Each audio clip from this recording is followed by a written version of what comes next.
Hey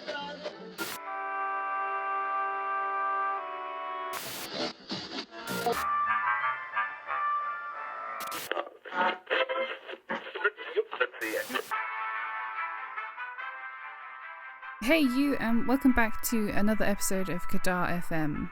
Today, I, Jenny, am joined by Amy and by Phil. Hello there. We're brought to you by our patrons, who you can join over on patreon.com/Shrieking Wizard. People like Tabitha Bowers, Nina Ursuluk, Amelie S, Derpy, Ren Hannah and Jasper Glow, thank you very much for your support. We would not be able to do this without you. Thanks, guys. And can I say, all of them very good usernames. I mean, some of them are just people's names, Phil. Like, I mean, we had Robot Go Beep not too long ago. That was cute. That's a very cute username. Yeah. Yeah, I don't really understand the naming convention on Patreon, because I think that it's I'd say it's about 50-50 as to whether or not people are using a username or if they're using their actual name, and I don't know. It's like writers, isn't it? You know, you have a pen name, you have a real name. You know, it's one of those things. People like the anonymous animosity. No, that's not the right word. No, that's not the right word. The anonymity. That's the one. But I think what it is actually that Patreon offers you your actual human name when you make an account as the username, and I think most of us don't bother to change it. Yeah. So that's that. Anyway, how are y'all doing? Phil, it's been a while since I've talked to you. Yes, it's been a very, very long time. But, yeah, doing okay. Just getting by, really. Yeah. Trying not to go insane. Stuck on the inside and very, very sweaty. Yeah. Yeah, Phil, how are you coping with all this heat? You don't like the sun very much, do you? I am not a huge fan of the heat. No. Because, like, I've probably going to bore you guys to death with saying this one more time. But for everyone who's listening and doesn't know me, I like to say that I don't like the heat because there's only so many layers of clothing you can take off until it becomes inappropriate. And even then, there are times I've considered trying to take my skin off because it's so hot. But very extreme. That's why I like the winter, because you can always put more clothes on. Mm-hmm. You can always get warmer. And when it's hot, you just you're there lying in bed, like no duvet on you, no clothes on. You're just lying there and you go, I can't do anything. Any amount of effort makes me sweaty. I mean, you and Jazz both produce an insane amount of heat. Like, I like being in the same room as you. I'm like dying from heat stroke. It's just. How do you think we feel when we sleep in the same bed together? Yeah, I like roll over and I cuddle her to like be like the big spoon, and she's just like, no, too hot, get off. Get off me. I like being outside in the heat. Like I will quite happily lay on some grass and just absorb all the heat. But when I'm indoors, I'd rather not. Like I want to be comfortable when I'm laying in my bed. But no, outside I'm chill. It's really odd to me that you, one of the more goth people that I know, are like, yes, I will put on my all black outfit and I will lie in the sun. Yeah, it's because like sun rays generally like lift my mood. Like I get very miserable during the winter. I think I've got like seasonal depression maybe, but like during the winter I'm like, ugh, I hate everything. But in the summer I'm generally a lot more like happy to be alive because there's more sunlight.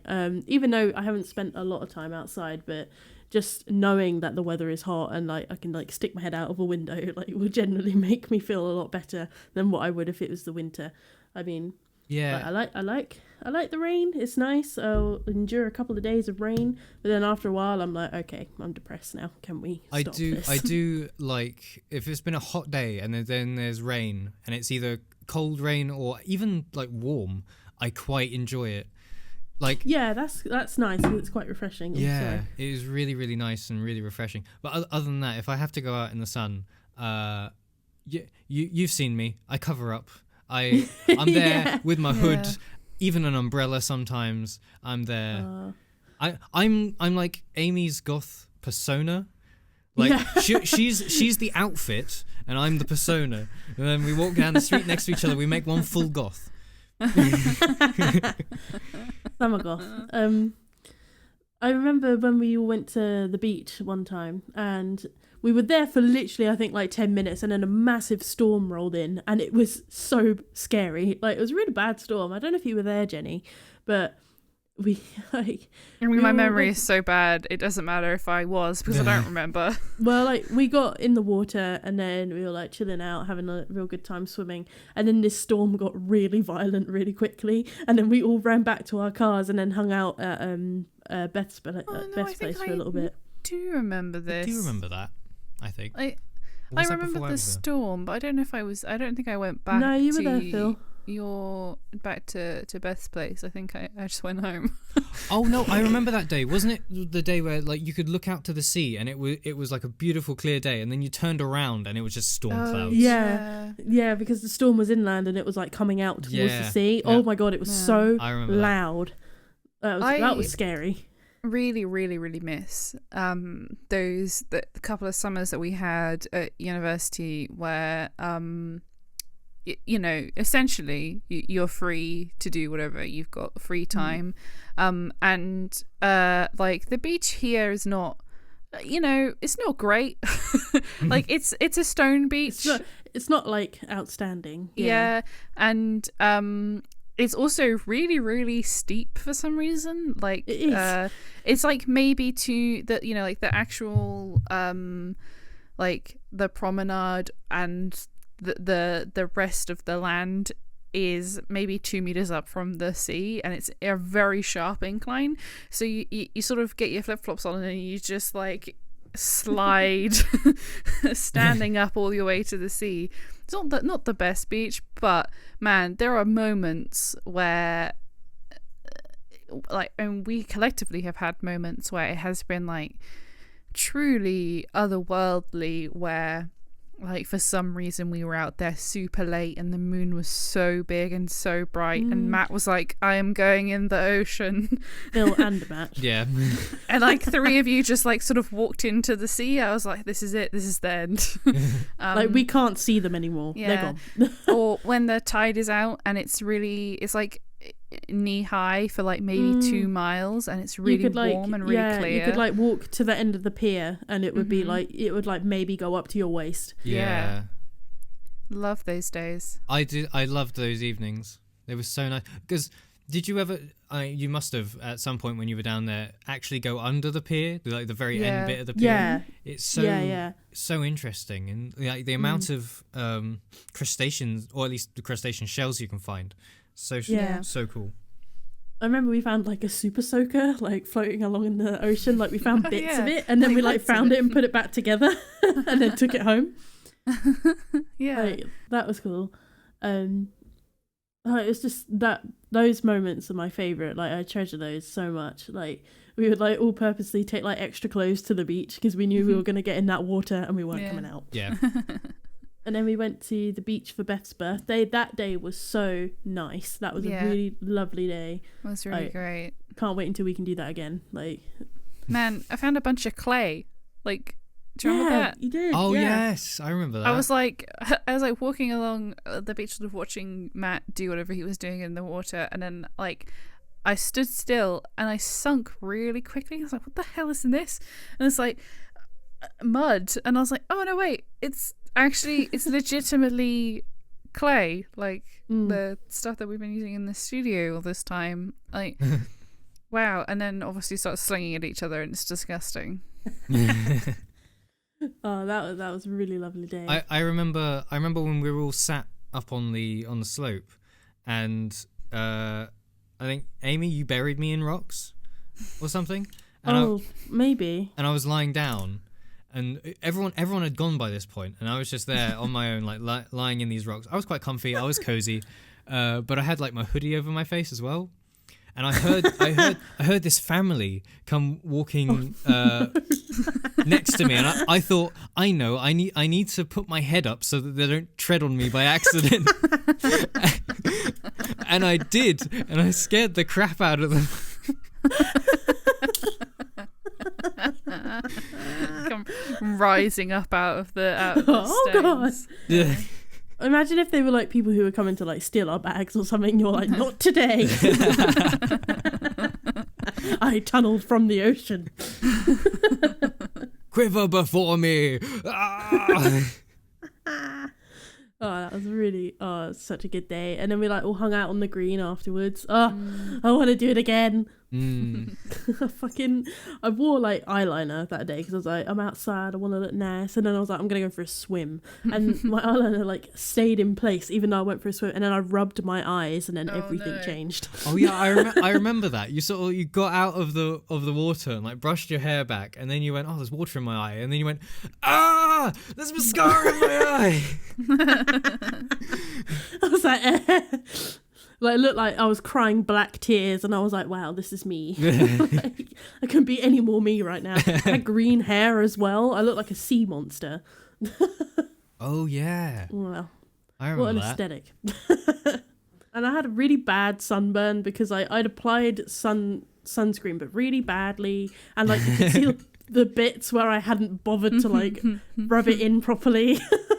Terrible. I'm so lazy when it comes to, like, not dying from sunburn. So, you guys, what's your favourite "this is so dumb, let's do it" moment that you can remember from High Hopes Low Rolls? Oh god, so many. Probably the Beholder. It's the first one that comes to my head. I can say sort of assuredly that recently, without much choice, Hashaan has been saying "this is so dumb, let's do it." Like, I distinctly remember like that maybe 2 sessions ago you were like, I don't even know why we're here. Yeah, I just completely forgot what we were doing because we hadn't played properly in ages, and like I am not kidding. Like since I don't even know when. Probably since my birthday, like when we finished like pretty major arc, and then after that point, I was like, I don't really know what I'm doing. And then like from then up until recently, I've suddenly figured out what we're doing and why we are where we are. I'm like, I have context now. I understand. But yeah, for a really long time, I was like, I don't know what I'm doing. I was very lost. Because the last time we actually got together and like were in person and played D&D, that was round here, wasn't it? That was the last was that time. yours? Yeah. Oh. Yeah, that was like what like a couple of weeks before lockdown, right? Yeah. Before we all went into I quarantine. think it was in like February. Oofty goofty. That's a long time ago. Oh my Yeah. god. Like Time has become an irrelevant thing. It's just I mean, genuinely, we have not been this long without seeing each other ever. No, not since we've known each other. Also, if you guys want to like see what we got up to on that day, I like filmed a bunch of like snippets. It's on my Instagram. It's called D&D Hangout. It's on my Instagram. You can just click on it. It's like you don't really see what we're doing in the game apart from like there's like one clip where it's like 48 points of damage and then like sad music is playing. And that's it. But like you just see us like dicking about, just being stupid, like just so you can get a little insight as to what we do when we hang out. Like, And what's your Instagram, Amy? Binwitch illustration, bin_witch_illustration. Nice. So if you want to have a look at that, next time we hang out, I'll probably do another one. But we haven't hung out since then, so I haven't been able to make another one because yes, I like other people to have an insight on how stupid we all are, but also like it's more for me because it's like fond memories. When I want to start recording that. I like you. Whenever we hang out, we know that when you're quiet, you're recording something. You're recording us doing something, and then because you'll be quiet with your phone like right up next to you, and you'll be recording us, and then all we'll see is you giggle a lot as you record it, and like put an effect over it or something. I like my favorite thing to do is like filming Jazz when she's not aware and like zooming right in on her face. I don't know why, it just brings me so much joy. Or like I'll like point the camera at you, Phil, and I'll say dance monkey and you'll do something funny. Like yeah, my favorite thing. But yeah, I just like filming us being silly because it's nice to go back and look at it and remind me on how much I love my friends. Aww.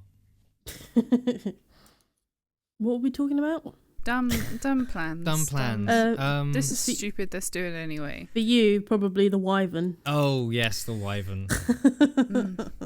Yeah. Mm-hmm. Meow.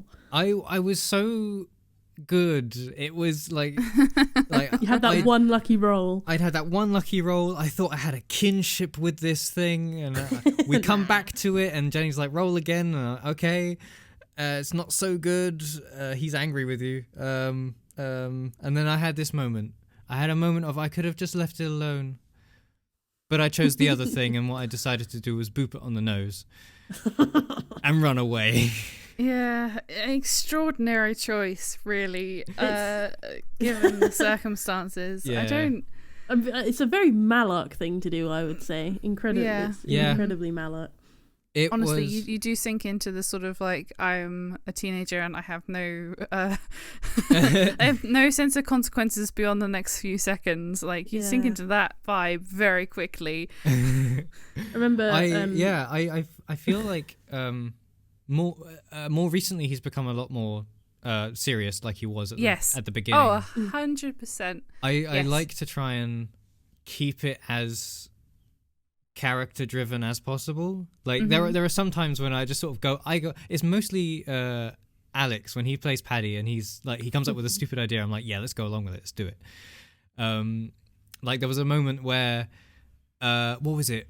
Brio was disguised as just a random person, and we were saying that Brio and Katie's character were going out, and then Alex was like, I have some Cupid arrows, let's use them. I was like, yes, let's do it. But yeah, so there are some times when I get, But also, like, I would say in general that Malark has a hard time saying no to Paddy. Yeah. Like, Jenny, that's going to be regardless of taken in so many ways. Well, I mean, it's not wrong. I can't say I'm sorry to hear that. my favourite moment was when, because you've got a ring that you can disguise yourself with, and my favourite is when you like turned yourself into this old man and you pretended to be Mina's dad. Yeah. Yes, I remember that. Like, because like Mina was like playing along but was also horrified, so she was like, yes, Dad, my father. Well, yeah, it was really good. We still don't know really much of anything of Mina's backstory, so I like went into that with no context, and I was just yeah, I mean, I might have traumatized Mina, I don't know, but so funny. Like I say, the Beholder, where we had a whole week to plan on what we were going to do, and nobody said that my idea was bad, so I was like, well, guess I'm getting inside the Beholder's mouth. Oh, I thought that was the Rock. For context, my plan, I had an immovable rod, and I was like, oh mate, I'm gonna like put it in it. I'm gonna like reach in and put it in its throat, and then turn it on, so then it'll like kill itself if it tries to move. Didn't work. And then, but my favourite moment out of all of it, this is before Alex and Phil were a part of this game. This is like forever ago. And like, I remember telling Jenny the plan. I looked her dead in the eye and I was like, I do this. And then Jenny just stands up, turns around and stands in the corner and doesn't look at us for like 5 minutes. It's just that you had, I had basically given you like the monster manual on beholders and said, look, okay, you need to, this is a big one, okay, it's gonna be hard, I need you to sort of focus up here. And you were like, yes. And as a group you went away, and we sort of didn't talk about it for the week, except that you all said that you were planning stuff, and I was like, oh, okay, that's good, you took my warning seriously. Nope. And then we came in and we sat down, and you all looked at me like very deadly serious, like, you know, we were like, the war plan was about to be unfurled, and I was like, okay, so Beholder, We've all rolled initiative. What's happening? And you're like, I'm getting in its mouth. Like, how is that the conclusion? Look, I told everyone of this plan. Liam thought it was a great idea, and I was like, Liam's in on this. This is okay. It can't be that bad because like Liam's a proper D&D nerd. And then I like told everyone else, and then they were like, yeah, seems plausible. They either said yeah, seems plausible. They didn't say anything, and then nothing else was planned. So I was like, oh, I guess I'll do this then. Didn't work. I got turned to stone. Yeah, extraordinary. I won't like spoil future things for people, but how does Liam manage to make characters that are just so lovable? Oh yeah, I know. I don't know. I think also it's a little bit so we really miss Liam. Yeah. Right. So all of his characters sort of have our affection for Liam in there. Yeah. For sure. Whereas when it's Katie, it's like, when's she gonna die? We're taking bets. How long are you gonna last? No, I really like who she's playing at the moment. Oh, I do. Very, very interesting. She did really well in the last game. I'm not going to say too much because it's quite spoiler driven, but she did really well in the last game that we played. Zada is great. Zada's hilarious. And Katie's very early character, Venzenia. What a mess. I mean, to be fair, you all were a considerable mess. Yes, absolutely. But Some Ven was just particularly hilarious. Like, I feel like we put a lot on Venzenia and Katie, the way that Katie played her. But like, she is kind of for me the epitome of all of the like we don't know how to play Dungeons and Dragons stuff that we had built into the game. Like the very first session, there was this thing that they needed to do. Like, okay, so you've seen Chapter 0, so the dragons attack in Marden, and one focuses itself on, as you see in Chapter 0, rise not with fear but with hope, to fight this dragon. They obviously were not meant to do this because it was a big dragon and they were level 1, and I had a way of getting us around that. There was like an exit strategy for me and also a way to move the narrative on, and Nagar would not stand down, so Venzenia put him to sleep. That sounds a bit morbid. Put him down. He's just too aggressive. Kept biting people. So there's two things to say about that. First of all, I want you to imagine a group of strangers dragging the unconscious body of Nagar into a cave, essentially, into a hole in the ground. The other thing to think about is that Katie shouldn't have had access to sleep. Like, I don't think it's even on the list for druids. But she did. So at some point, several sessions later, we just sort of wrote it out. She just dropped it. Like, when we pretended it never happened. We had no clue what we were doing. Yeah, we were all brand new to D&D. We had no idea. The only one who had like an inkling was Liam. But yeah, the only D&D I'd ever played beforehand was 4th edition or third 3.5. I can't remember. But yeah, no fucking clue what we were doing. Yeah, I mean, whatever. We had fun. Like, yeah, it really brought us together as a group. Like, 100%. Absolutely. I don't think we'd all be as close as we are now without it. Like, you know what I mean? Like, and then we met Phil, and then I used him to be bad guys and to be NPCs and to help me, and and through your hatred of those characters, you grew to love him.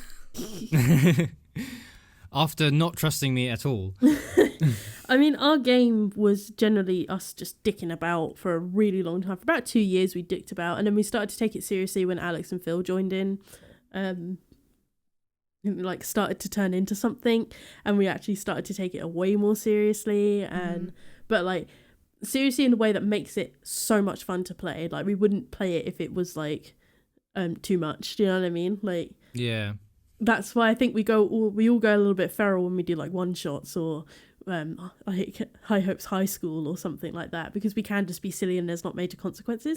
Whereas with this game we can just like with our main game we kind of have to really think about everything that we do. Unless we go back to those one shots like we have with High Hopes High School, in which case there can be consequences. But no, I see what you're saying. Like when we do like just general one shots, we do sort of just we dick about a hell of a lot more. 100%. Yeah, Crepe was a good outlet for me. I feel like it's all like the pent up energy, or like the opportunities that we go that in the main campaign that we sort of go, oh, we could, but let's not. We've got to focus on this thing. But then when those opportunities pop up in another thing, we're like, yeah, let's do it. Fuck. Yeah, man. I mean, I had so much fun playing Crepe. Like, what a fucking monstrosity. But man, oh God. I'd love to play him again at some point. But who knew that I would be so good at playing a goblin? Phil, remind me. Oh, you were the Triton in that one shot, right? I was the Triton, yeah. Lernath the Yebeth. Yeah, of course. You had with the list. With the lift. Yeah. Of course. Well, I'd already been an Australian gnome, so yeah, why not be a Triton with a lisp? Fair dues. Oh yeah, we did that one shot with Beth, didn't we? I think it was for Matt's when Matt and birthday? Beth Storm King. No. Yes, it was Rat King. It was like their rendition Matt's house, wasn't it? Yeah, it was their rendition of Rat King, and yes, I played a Goliath monk called Everest. She was cool. She wasn't my most interesting character, I'm not gonna lie. It's because I had no idea how to play monk and I didn't really know what I was doing with that campaign. I kind of just drifted along with this random character. She hasn't really been brought up again. But no, Crepe is someone I definitely want to revisit. He's ridiculous. Yeah, there are classes that I'd like to like experiment with, and when we ever do a one shot, I do try and I read through a class every time, and I sort of go, oh, I want to try that because I want to try different classes and see which ones work for me and which ones don't, which ones I understand better than others. You know what I mean? Yeah, I feel that D&D that like the issue is that you need to play. I'd say levels 3 to 8 realistically in a class to really get a feel of it, but that takes such a long time and you never really get those opportunities. So yeah, like it's like when you are playing, say, a video game where you can get new skills and stuff, and you just keep doing the same combination over and over again because you know that combination. Like, let's say any Injustice game where I pick a character and I know the combos, so we're not moving away from that because then I start to lose again. Like, well, you see, you're already doing better than me because I just pick a character and I button mash. That's how I win. I'm not good at fighting games. Man, a friend of mine, who I doubt listens to this. His name is Aaron Parsons. What up? He once sat down and was like, "Hey, you have Injustice. Do you want to play some Injustice?" I was like, "Sure, yeah, cool." And then for the next 10 minutes, his Deathstroke killed me so thoroughly in every match and so quickly that I was like, you didn't want to play this, did you? And he looked at me and was like, no, I only came here to show you what I can do. Oh my god. I was like, well, fuck you too, I guess. Damn. It's like when you get really familiar with your character, you got your favourite spell, you got your favourite weapon, and all that shit. I do the same stuff every single fight. I'm so predictable. Well, I mean, it does work, but also, like, the other day we were talking about Hashaan's Oath, and you were like, oh yeah, I haven't changed out my spells in ages. It's because I'm too... Well, you know what they are, right? You know what they do. Yeah, it's too confusing for me to like keep going and changing them around because like, I don't wanna. It just sticks. I do find when I'm like, if I ever make a magic user or anything, I look at the spells and I think of all the other applications other than what it says it can do. What other things could it be used for? Because you can use magic spells. Basically, the world's your oyster. You know, ones that, you know, it will deal a certain damage, yes, and it has to work in a certain cone or a line or anything like that. But then it's up to your imagination of how you use them to how effective they are. You know what I mean? Mm. And so I'm always thinking of other applications for a magic spell when picking them. But then again, I've never got the opportunity to play a magic user yet because magic just confuses me. Yeah, it confuses me greatly too. And yeah, like both of my characters use magic. If you could, so Gimgar in her current form, she's an Eldritch Knight / barbarian, right? Don't ask me why. Well, because we didn't know what we were doing. That's why. I had no idea that multi-class was a thing when I chose Eldritch Knight. I mean, we were level 3. Yeah. Well, and I also was like, I was aware that you could do that, but I didn't want you to because I was afraid that you would ask me how do I do this, and I didn't understand it. It's because I saw Matt using magic and what he could do was really, really cool, and I was like, I want to do that. And yet the Eldritch Knight spells are shit. They're not, they're wizard spells, but I only have access to a certain amount of spells. I only go up to a certain level with spell casting, so I don't really get many super cool spells. I wonder how many people are going to be in the comments be like, actually these spells are really cool if you use them this way, and I'm like, well, I'm not you anyway. But that's exactly what I'm saying is if you have to know how to use a spell in a certain way, or be able to think in that way. There's definitely, you know what I mean? like the blur spell. Oh my god, like such a good spell. That pissed me off. That pissed me off so much.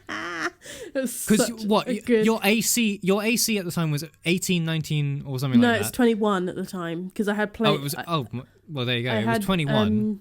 I had plate mail, and it was either the type of dwarf I was or the fighting style that I had that added a +1 to my armor, and I had a shield which added a +2 or a +1. And then you add disadvantage on any hits because you have blur activated. There was no chance we could have hit you. This was a massive boss fight we were doing. I didn't get hit once, so I didn't. None of my hit points were reduced at all. Like y'all attempted, but you didn't succeed. It also didn't help that it was like me and Erin's first time playing proper D&D. Yeah. I when I say proper D&D, I do mean proper D&D, as in 5th edition. We played Dungeon World before, which was based around the Apocalypse engine, which uses D6s basically. Oh, cool. So yeah, it reduced the dice pool, and it wasn't sort of hugely. I mean, there were definitely checks you had to make with certain skills and stuff, but it wasn't as in depth as D&D has been. I think if I could, I wouldn't choose Eldritch Knight now. If I could go back in time and change it, I wouldn't pick Eldritch Knight. I would do something that's definitely more to her character. I don't really know what other stars. You got Champion. What's the other one? Something about War Lieutenant or something like that. Where you get maneuvers. Yeah. And stuff. I remember. Like Defender and stuff, right? Those are all fighter styles. Yeah. There's a really cool thing that Eldritch Knights can do. I think when they get to 15th level, you can teleport. You can it's like kind of like Blink. Oh dang! I'm so glad Gimgar's not going to get there. No, I'm not getting the level 15 fight because I'm probably going to level her Barbarian from now because it definitely fits her the best out of everything. To keep leveling her in fighter probably wouldn't make sense. She was probably should have been a Barbarian from the beginning, but we already had one. So yeah. Well, and also hindsight, right? Yeah. Like part of your brain when you're first getting a party together, part of your brain goes, "Oh, we should all be different." Yeah. Yeah. But then also there's that other part that goes, yeah, but if we're all barbarians, I mean, who's going to stop us? We do get questions a lot from like new DMs and stuff who say things like, oh well, everyone in my party wants to be a rogue, what do I do? And my answer to that always, Let them be all rogues. yeah, my answer to that is always just let them do whatever they want, like, because either you force them into something and they're going to be miserable, or you can't play. Right? Yeah, there's Like, nothing worse yeah. than playing a character that you just don't enjoy, you know? Yeah. Like, you might as well enjoy it if you can. I also have never in my actual experience come across people, like a party that is all one class. No. But like realistically, if you think about real life, which is what Dungeons and Dragons is sort of trying to emulate, like that's actually pretty common, right? Like you get all creatives together, right? You sort of like clump. People tend to clump with stuff that they know.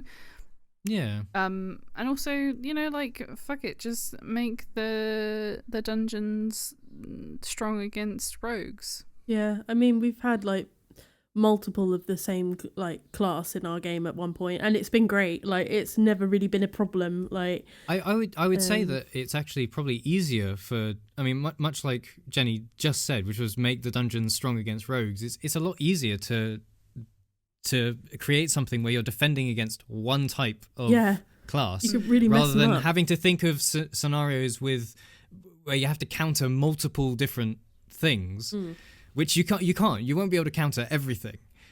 But you know, when it comes to if it's just one class, I mean, but even then, and on the flip side of that, you've also got the opportunity for interesting stories. I mean, yes, if you have a party full of rogues, just make it a heist storyline. You know, that would be amazing. And also, later on, you can multi-class. You know, That too. like Yep. like one of my favorite characters who I don't play. I've only played her a little bit. She's the gunslinger rogue, and it's such a good I think it's such a good combination. Because I agree. It's a lot of fun, and like you know, you might all start off as the same class, but you all have the opportunity to multi-class into something else. Like, if you've got the stats for it, do it. Like, don't restrict your players. It's silly. Yeah, have fun. Like, don't be so controlling. Also make sure your gunslinger rogue is proficient in fixing her weapon. Look, no, she is proficient. I just kept rolling terribly. My dice hated me. And on that note, we're gonna leave you there. Thank you very much for listening to this episode of KADAR FM. We are, as we have always been, and hopefully shall always continue to be, sponsored by our beautiful patrons. You can Lovely people. join them for extra content and behind the scenes over at patreon.com/shrieking-wizard. You can also follow us on Twitter for dumb memes and the occasional ask for your ideas for things like our art versus art series. That's at SWizardCo. You can also join us on Instagram, where Beth makes the most aesthetic like company Instagram you've ever seen, and also occasionally pictures of Boo, our beloved company cat. That's at the Shrieking Wizard Co. And if you're interested in hearing what the characters have to say for themselves, then you can join us over on Tumblr at highhopesarolls.tumblr.com. Oh man, someone's cooking barbecue outside and it smells so good. I want that. Thanks very much for listening, everybody. Thanks, guys. Thank Love you. loads. Thank you. Bye. Bye-bye. Bye.